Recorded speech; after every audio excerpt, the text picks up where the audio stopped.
Hi friends, একটা জায়গা আছে যেখানে প্রত্যেকটা পাহাড়, প্রত্যেকটা নদী, প্রত্যেকটা শ্বাসে যেন আধ্যাত্মিকতা ঢেলে দেওয়া হয়েছে।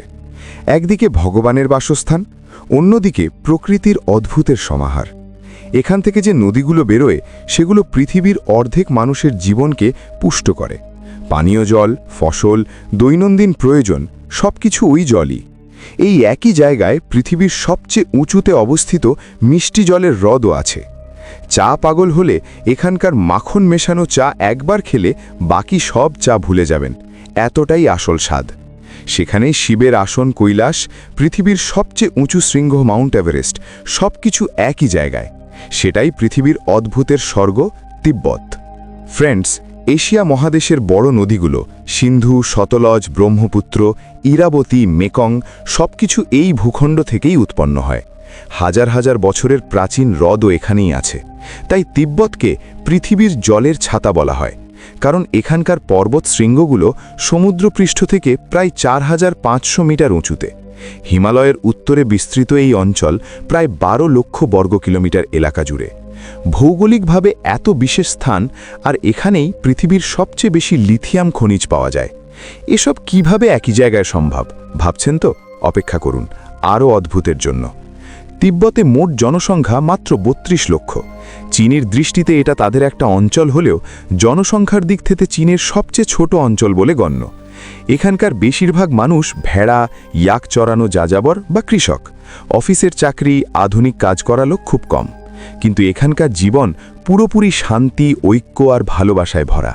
বুদ্ধ পূর্ণিমার মতো উৎসবগুলো ঘটা করে ভক্তি দিয়ে পালন করা হয়। বৌদ্ধ সংস্কৃতি আর ঐতিহ্যের চারপাশে ঘুরে বেড়ানো এই জীবন শান্তি আর নীরবতা পছন্দ করা মানুষের কাছে সত্যি স্বর্গের মতো লাগে। এত উঁচু এই ভূমি যোগী, সিদ্ধপুরুষ, আধ্যাত্মিক সাধকদের কাছে প্রাচীন কাল থেকেই বিখ্যাত, কারণ এখানকার বাতাস, জল সবকিছু যেন আধ্যাত্মিক শক্তি ছড়িয়ে দিচ্ছে। কিন্তু এখানে আসা পর্যটকদের জন্য কিছু নিয়ম আছে। একা ঘুরে বেড়ানো সম্ভব নয়, বিশেষ করে ভারতীয়দের জন্য একা তিব্বত ভ্রমণে পুরো নিষেধাজ্ঞা। তবে পরিবারের সদস্যদের সঙ্গে এলে অনুমতি পাওয়া যায়। এসব কারণেই যে তিব্বত খুব বিশেষ জায়গা। তার সুরক্ষার জন্য এমন নিয়ম, আর এখানকার ইতিহাস জানলে আগ্রহ আরও বাড়বে। আগে তিব্বত স্বাধীন দেশ ছিল, পরে চীন এটাকে দখল করে নেয়। আজও 70 বছর কেটে গেলেও চীন এটাকে নিজের অংশ বলে মনে করে। তাই চীনের কারণে কষ্ট পাওয়া কিছু তিব্বতী আমাদের ভারতের লাদাখ, হিমাচল প্রদেশে, বিশেষ করে ধর্মশালায় স্থায়ী হয়েছে। তিব্বতের আধ্যাত্মিক নেতা দালাই লামাও সেখানেই থাকেন। তাদের সীমান্ত আমাদের ভারতের সঙ্গে লাগোয়া বলে এই বন্ধন আরও মজবুত। এবার তিব্বতের রাজধানী লাসা নিয়ে কথা বলি। এটা তিব্বতের সবচেয়ে বিখ্যাত ও সুন্দর শহর। এখানে অনেক আকর্ষণ, প্রাচীন মন্দির, পর্যটন কেন্দ্র আছে। বেশিরভাগ তিব্বতী বৌদ্ধ ভিক্ষু এখানেই বাস করেন। তাদের হাতে প্রার্থনা চাকা, প্রেয়ার হুইল দেখা যায়। এগুলো তাদের দৈনন্দিন আধ্যাত্মিক জীবনে খুব গুরুত্বপূর্ণ। প্রত্যেকবার ঘোরানোর সঙ্গে মন্ত্রগুলো বিশ্বে ছড়িয়ে পড়ে বলে বিশ্বাস। লাসাতেই পোতালা প্যালেস আছে, তিব্বতের সবচেয়ে বড় অদ্ভুত। ইউনেস্কো ওয়ার্ল্ড হেরিটেজ সাইট হিসেবে স্বীকৃত এই ভবন 637 সালে তৈরি। লাল পর্বত থেকে অনুপ্রাণিত হয়ে দেবতার ভবন বলা হয়। তার সৌন্দর্য দেখলে মন পুরোপুরি অবাক হয়ে যায়। তিব্বত শুধু চীনের জন্য নয়, পুরো বিশ্বের জন্য দেবতুল্য জায়গা, কারণ এখান থেকে বেরোনো নদীগুলো 1 বিলিয়নের বেশি মানুষকে জল দেয়। আর্কটিক, অ্যান্টার্কটিকার পর জলসম্পদের দিক থেকে তিব্বত তৃতীয় সবচেয়ে বড় অঞ্চল। এত বড় সংখ্যক মানুষের জীবনের সঙ্গে যুক্ত এই ভূখণ্ডের ওপর চীনের আধিপত্য চলছে ভেবে মনে একটা বেদনা জাগে। ধর্মীয়ভাবেও তিব্বতের অপার গুরুত্ব আছে। বৌদ্ধদের সঙ্গে হিন্দুদের কাছেও কৈলাস মানস সরোবর এখানেই, ভগবান শিবের বাসস্থান। আজও শিব এখানে তপস্যা করছেন বলে বিশ্বাস। পৃথিবীর সবচেয়ে উঁচু মিষ্টি জলের হ্রদ মানস সরোবরও এখানে। তিব্বতীদের কাছে এটা সবচেয়ে পবিত্র। এখানে স্নান না করে কোনো গুরুত্বপূর্ণ কাজ করেন না।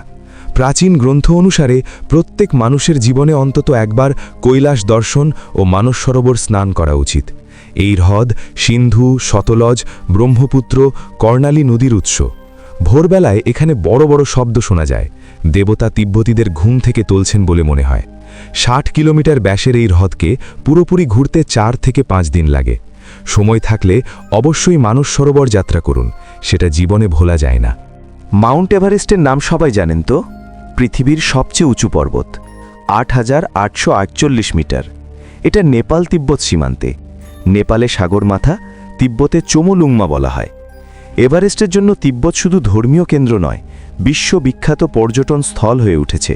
এখানকার প্রকৃতির সৌন্দর্য মনকে টেনে নেয়, ভোলা যায় না এমন স্মৃতি তৈরি করে।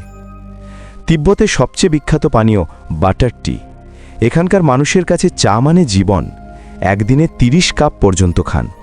ব্ল্যাক টিতে মাখন আর লবণ মিশিয়ে তৈরি এই চা ঠান্ডা আবহাওয়ায় শরীর গরম রাখতে অদ্ভুতভাবে সাহায্য করে।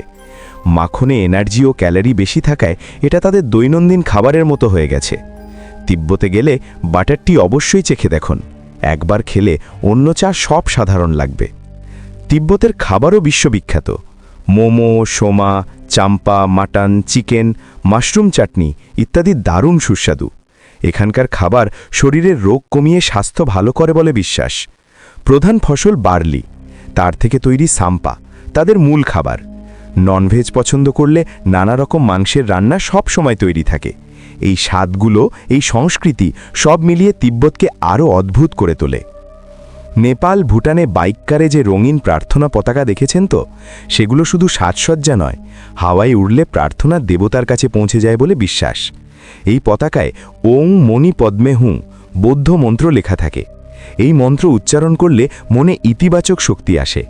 তিব্বতীরা অতিথিদের এই পতাকা উপহার দেয়। আপনার কাছে একটা পেলে ভাগ্যবান মনে করে বাইক বা কারে বেঁধে দিন, সেটা আপনার যাত্রার আধ্যাত্মিক সুরক্ষা হয়ে উঠবে। তিব্বতের জাতীয় পাখি হিমালয়ান মোনাল, দেখতে অসাধারণ সুন্দর, ফটোগ্রাফারদের প্রিয় বিষয়। তার রং দেখলে মন উৎসাহে ভরে যায়।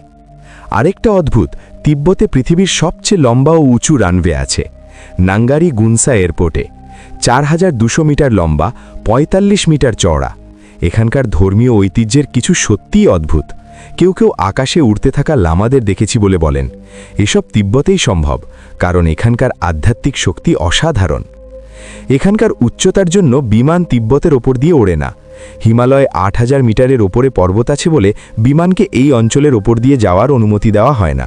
তাই তিব্বতে যেতে হলে আগে চীনে যেতে হয়। বড় এয়ারপোর্ট থেকে চীনে ডাইরেক্ট ফ্লাইট আছে। চীন থেকে লাসায় ডাইরেক্ট ট্রেন সার্ভিসও আছে। দরকারি কাগজপত্র ঠিক থাকলে চীন ভিসা 1 মাসের মধ্যে পাওয়া যায়। তিব্বতের মুদ্রা চাইনিজ ইউয়ান। 1 সপ্তাহের ট্রিপে ফ্লাইট খরচ সহ ভালো পরিমাণ লাগবে, কিন্তু এই যাত্রা মূল্যবান, কারণ এটা বৌদ্ধ ধর্মকে জীবন্ত করে তোলা পবিত্র ভূমি। চীনের আধিপত্য থাকলেও তিব্বতীরা নিজেদের আলাদা জাতি, আলাদা সংস্কৃতি বলে মনে করে। সেটা তাদের দৃঢ় বিশ্বাস। ফ্রেন্ডস, তিব্বত নিয়ে আপনাদের আরও কোনো ইন্টারেস্টিং তথ্য থাকলে কমেন্টে অবশ্যই শেয়ার করুন। ভিডিও ভালো লাগলে লাইক করুন, শেয়ার করুন।